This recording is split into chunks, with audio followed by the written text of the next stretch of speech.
అందరికీ నమస్తే అండి. Welcome back to our channel. అందరూ బాగున్నారనుకుంటున్నాను. ఇవాల్టి వీడియోలో సంకష్టహార చతుర్థి పూర్తి పూజా విధానాన్ని తెలియజేస్తున్నాను.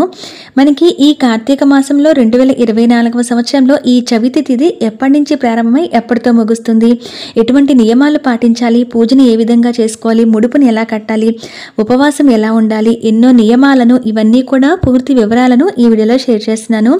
ఈ తిథి మిగులు తగులు రావటం వల్ల కొంత కన్ఫ్యూజన్ ఉంది కాబట్టి దాని గురించి కూడా క్లారిటీ అనేది ఇస్తానండి. ఇక్కడ నేను ముఖ్యంగా మనకి వినాయకునికి మనం చేసే పనుల్లో కానీ మొదలుపెట్టే కార్యక్రమాల్లో కానీ ఎటువంటి విఘ్నాలు లేకుండా స్వామివారి ఆశీస్సులు కోరుతూ కూడా ఆ పని మనకి నిర్విఘ్నంగా జరుగుతుంది. అటువంటి స్వామివారికి చేసుకునే పూజే ఈ సంకష్టహర చతుర్థి. పేర్లోనే ఉంది కదండి, కష్టాలను పోగొట్టే చతుర్థి. సంకష్టహరము అంటే మనకున్న కష్టాలన్నిటినీ, అడ్డంకులన్నింటినీ తొలగించే ఒక మంచి పూజ అనమాట. ఇది ఎవరైనా చేయవచ్చండి. మరి ఈ కార్తీక మాసంలో ఎంతో ప్రత్యేకతగా వచ్చిన ఈ సంకష్ట చతుర్థి ఏంటి అనేది తెలుసుకుందాము. దీనిని మనము అంగారక సంకష్ట చతుర్థి అని ఎందుకు అంటున్నాము అనేది తిథి ప్రారంభం నవంబర్ 18 3వ కార్తీక సోమవారం నాడు రాత్రి 10:05 నుంచి చవితి తిథి అనేది ప్రారంభమై నవంబర్ 19 మంగళవారం రాత్రి 9:06 వరకు ఉంది. అయితే ఎప్పుడు కూడా చంద్రోదయ సమయానికి చవితి తిథి ఉండాలి. అంటే మనకి సూర్యాస్తమయం అయిపోయిన తర్వాత చంద్రుడు వచ్చే టైంకి. మరి మనకి ఎప్పుడో రాత్రి 10 తర్వాత వచ్చిందండి. తదియతో కూడా చవితి ఉండాలి, కానీ అలానే రాత్రి 10 తర్వాత వచ్చింది మనకి. కాబట్టి మనం 19వ తారీఖు చంద్రోదయం సమయానికి తిథి ఉంది కనుక చవితి తిథి అనేది, అలాగే సూర్యోదయం కూడా ఉంది కాబట్టి నవంబర్ 19న మనం సంకష్టహార చతుర్థి చేసుకోవాలి.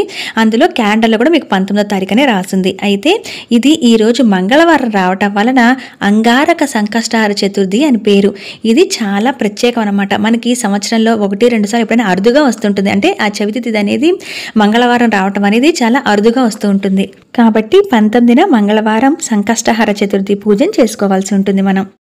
ఇప్పుడు ముడుపు ఎలా కట్టుకోవాలో చూద్దామండి. ఇక్కడ వచ్చేసి ఇటువంటి చిన్న క్లాత్లు వచ్చేసి మనకి పూజా స్టోర్లో ముడుపు కట్టుకోవడానికి అంటే కనుక ఇస్తూ ఉంటారు. ఇలా రెడ్ క్లాత్ అయితే తీసుకోండి. ఈసారి కొత్తగా కట్టేవాళ్ళైతే కనుక మంగళవారం కుజుడికి అధిపతి కాబట్టి ఈ ఎర్రపు రంగు క్లాత్తో కడితే చాలా మంచిది. లేదంటే కనుక మనము తెల్లటి కర్చీఫ్ తీసుకొని పసుపు నీళ్ళలో బాగా ముంచి ఆరేసి బాగా ఆరిన తర్వాత అప్పుడు ఆ పసుపు గుడ్డలాగా మారుతుంది కాబట్టి ఆ తెల్లటి కర్చీఫ్ని అలా కట్టుకోవచ్చు. లేదంటే పసుపు కలర్ జాకెట్ ముక్క, రెడ్ కలర్ జాకెట్ ముక్క ఇలా అయినా తీసుకొని కట్టుకోవచ్చు. ఇలా చిన్న క్లాత్లు అయితే ముడుపుకు సరిపోతాయి కాబట్టి మనకు పూజా స్టోర్లో ఈ 5 రూపీస్ 10 రూపీస్ ఉంటుంది. అటువంటి క్లాత్ అయితే నేను తీసుకొచ్చాను. దీంట్లోకి ఇప్పుడు కొంచెం 4 అంచులకి కూడా గంధం బొట్లు అనేవి పెట్టండి. కొత్తగా మనం ముడుపు కడుతున్నాం కనుక ఈ విధంగా చేయాలి. ఆ తర్వాత దీంట్లో కొంచెం పసుపు కుంకుమ వేసి శుభానికి 3 గుప్పిళ్ళు అనేవి బియ్యం అనేది పోస్తున్నాను. ఇక్కడ 3 దోసెలు లేదా 3 గుప్పిళ్ళు బియ్యం కూడా వేయచ్చు. మీరు పసుపు క్లాత్లో కట్టుకున్నా లేదా రెడ్ క్లాత్లో కట్టుకున్నా ఇదే విధంగా చేయాలి. అయితే ఈ ముడుపుని మనము కడుతున్నప్పుడు కూడా తలస్నానం చేసి పూజ చేసుకునే ముందు కట్టి ఆ తర్వాత ఈ ముడుపుని పూజలోనే మొదటి నుంచి కూడా పెట్టి పూజ అనేది చేసుకుంటూ ఉంటాము. కొంతమంది ఉదయం ముడుపుని కట్టి సాయంత్రం పూజ టైంకి విప్పదీసేస్తారు. మేమైతే అస్సలు అలా చేయమండి. ఎందుకంటే ముడుపుని స్వామివారి దగ్గర పెట్టినప్పుడే కదా ఒక సంకల్పం అనుకొని ముడుపు పూజ చేయాలి. కాబట్టి నేనైతే ముడుపుని పూజ చేసుకునే ముందు కట్టుకొని అప్పుడు పూజలో పెడతాను. ఇక్కడ బియ్యం పోసిన తర్వాత 2 గుండు వక్కలు పెట్టండి. లక్ష్మీప్రదం అన్నమాట. గుండు వక్కలు లక్ష్మీదేవి స్వరూపంగా భావిస్తాము. ఆ తర్వాత ఇక్కడ వచ్చేసి 21 రూపాయి, 11 రూపాయలు, అలాగే 51 రూపాయి, 108, 101 రూపాయి ఇలా మీ స్తోమత అండి. ఇంకా భగవంతునికి మీరు ఎంతైతే దక్షిణ రూపంలో సమర్పించాలనుకున్నారో అన్ని డబ్బులు కూడా దీంట్లో పెట్టవచ్చు. ఇక్కడ నేను 21 రూపాయి అయితే పెట్టాను. ఈ విధంగా ముడుపును పెట్టుకొని నమస్కారం చేసుకోవాలి. మీ సంకల్పం ఏదైతే ఉందో ఆ కోరిక సంకల్పం తీరాలి స్వామి, అప్పుడు ఈ ముడుపు నీకు చెల్లిస్తాను అని చెప్పి స్వామివారికి నమస్కారం చేసుకోవాలి. ఈ ముడుపు కడుతున్నంతసేపు కూడా తలస్నానం చేసి చక్కగా పూజకి ముందుగా ఇవన్నీ సిద్ధం చేసుకొని స్వామివారి నామాన్ని స్మరిస్తూ ఓం విఘ్నేశ్వరాయ నమః లేకపోతే ఓం గం గణపతియే నమః ఇలా అనుకుంటూ స్వామివారి నామాన్ని స్మరిస్తూ ఈ విధంగా ముడుపును కట్టాలి. అయితే వీటిలో కొంచెం చిన్న క్లాత్లు ముడుపు కంటే వస్తున్నాయండి బయట. అందుకని వాళ్ళకి ఒక చిన్న ఐడియా కోసం ఇక్కడ షేర్ చేస్తున్నాను. మామూలుగా 4 అంచులు పట్టుకొని మనము మూటలాగా కట్టేసుకొని ముళ్ళు వేసేసుకోవచ్చు. ఒకవేళ మీకు అలా బాగా చిన్న క్లాత్ అండి ముడి వేయడానికి కుదరలేదని చెప్పారు మొన్న సంకష్ట చతుర్థి నేను చూపించినప్పుడు, వాళ్ళ కోసమని మరొక పద్ధతిని చూపిస్తున్నాను. ఈ విధంగా 9 పోగుల తెల్లటి దారానికి పసుపు అనేది రాసుకొని ఆ దారాన్ని ఈ విధంగా ముళ్ళు అనేవి వేసేయండి, సరిపోతుంది. ఈ విధంగా ఒక చిన్న మూటలాగా కట్టుకొని మనము ఈ పూజా ముద్రలో పెట్టుకోవచ్చు. చిన్న చిన్న క్లాత్లు అయితే దొరుకుతున్నాయి మనకి దీనికనంటేను ముడుపు కంటేను. కాబట్టి ఇలా మూటలాగా కట్టుకోవడానికి ఇటువంటి పసుపు దారాన్ని అయితే వాడుతున్నాను. ఈ పసుపు దారాన్ని ముడుపు విప్పతీసినప్పుడు ఏదైనా పచ్చని చెట్టు దగ్గర అయితే వేసేయండి. ఈ విధంగా చిన్న మూటలాగా కట్టుకొని మరి ఈ ముడుపు అనేది మన కోరిక తీరాలని, ఎటువంటి విఘ్నాలు కలగకుండా ఆ పని ముందుకు సాగాలి, ఆ కోరిక తీరాలి అని చెప్పి కట్టుకున్నాం కదా. గంధం బొట్లు పెట్టి అలంకరణ చేసి పూజలో పెట్టుకొని పూజ చేసుకోవాలి.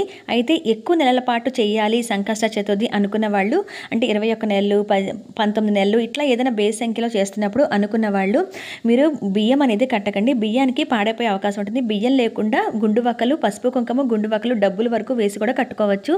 కొంతమంది బియ్యం పాడైపోయాయి అదొక సెంటిమెంట్గా ఫీల్ అవుతారు. బియ్యానికి కొంచెం తడి తగిలినా లేకపోతే ఎక్కువ కాలం నిల్వ ఉన్నా కూడా ఇలా మూట కట్టి బియ్యం పాడైపోతుంటాయి. ఎక్కువ నెలలు అనుకున్నప్పుడు బియ్యం లేకుండా ఒట్టి డబ్బులు కట్టుకోవచ్చు, లేదా ఈ విధంగా బియ్యం కట్టుకోవచ్చు.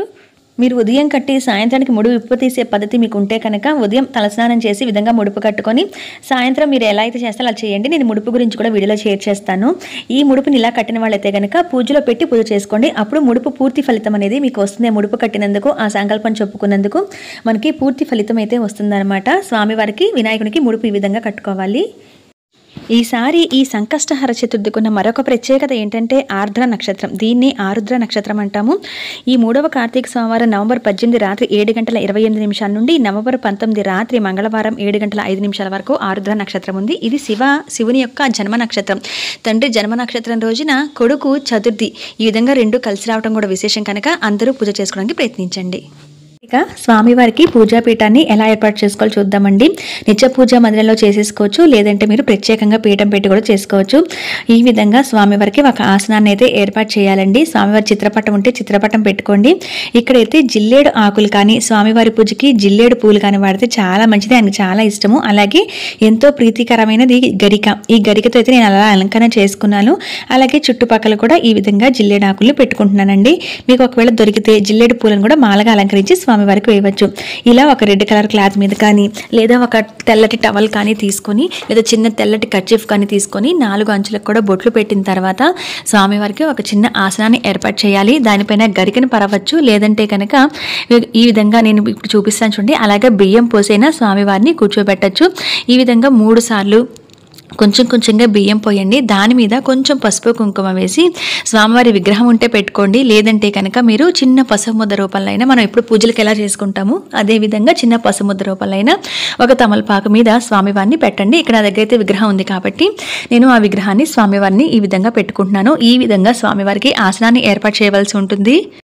ప్రతి నెల కూడా మనకి 2 చవితులు అనేవి తిథి ఉంటుందండి. పౌర్ణమికి ముందు ఒకటి, పౌర్ణమి తర్వాత ఒకటి.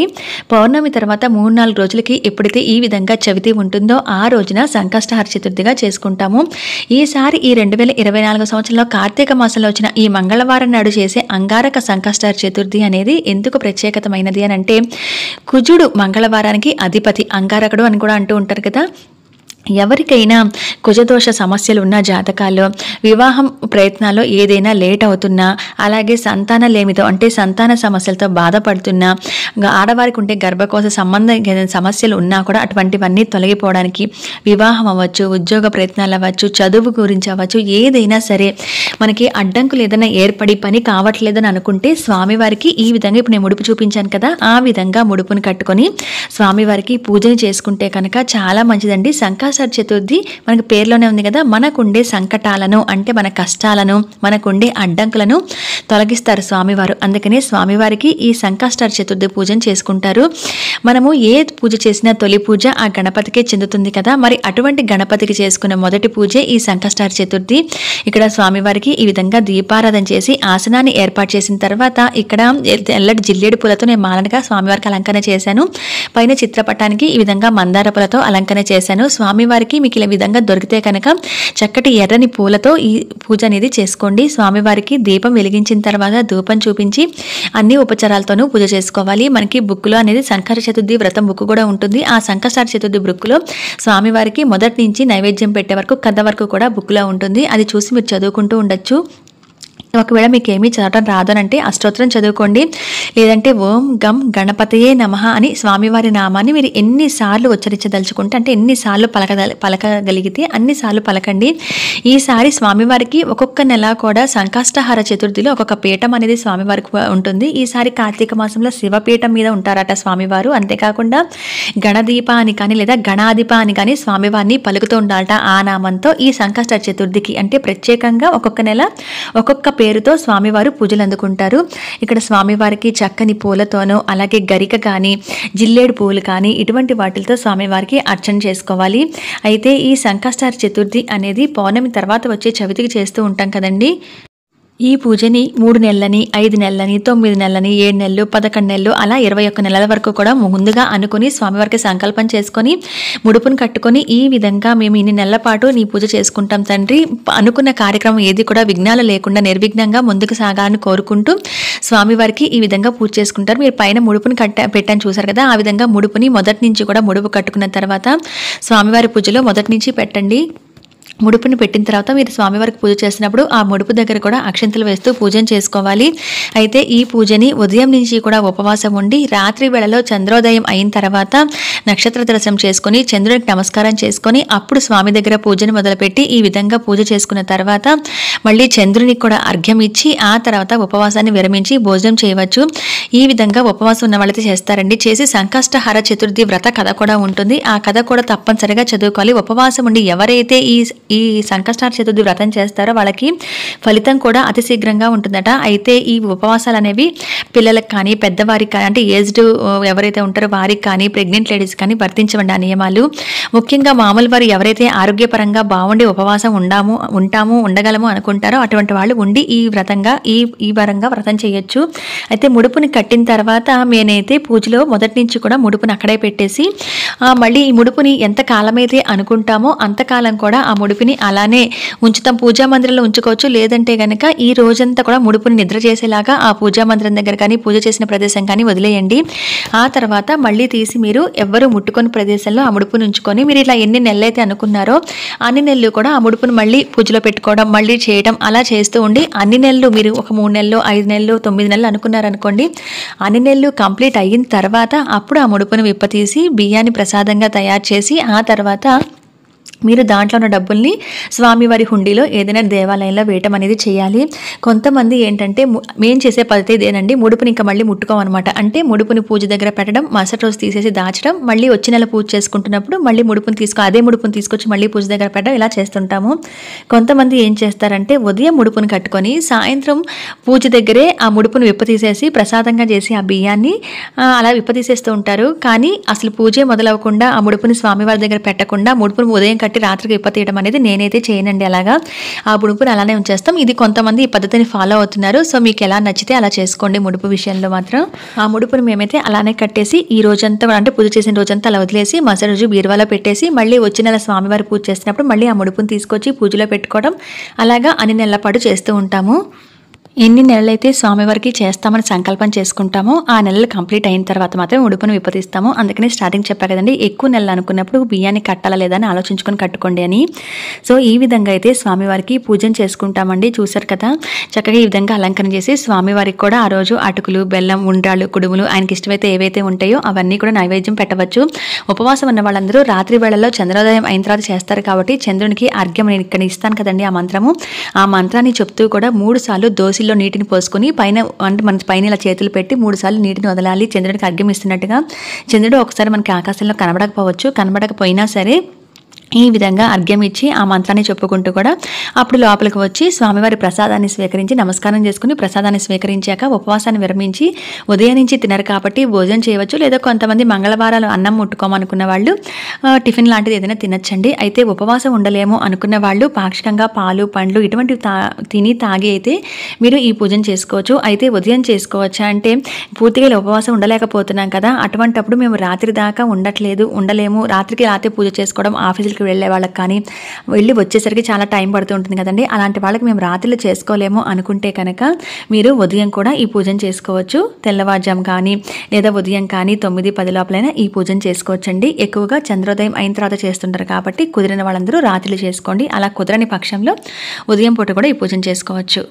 నాన్ వెజ్ తినటం కానీ చేయకూడదండి. మంగళవారం కొంతమంది తలస్నానం చేయరు, పట్టింపు ఉంటుంది. కానీ ఇటువంటి పూజలు, నోములు, వ్రతాలు చేసేటప్పుడు మంగళవారం తలస్నానం చేయాలి. అయితే ఆడవారు, మగవారు ఎవరైనా చేయొచ్చు. ఏదైనా దేవాలయానికి వెళ్ళి ఈ రోజున 11 ప్రదక్షిణాలను చేయటం లేదా 9 ప్రదక్షిణాలు చేస్తే చాలా మంచిది. స్వామివారికి అన్ని ఉపచారాలతో పూజ చేసినప్పుడు కూడా ఆయన్ని ఈ రోజు ఈ మంత్రంతో గణదీప అని కానీ లేదా గణాధిప అని కానీ స్వామివారిని ఆ నామంతో పిలుస్తూ ఉండాలి ఈ సంకష్ట చతుర్థి పూజలో.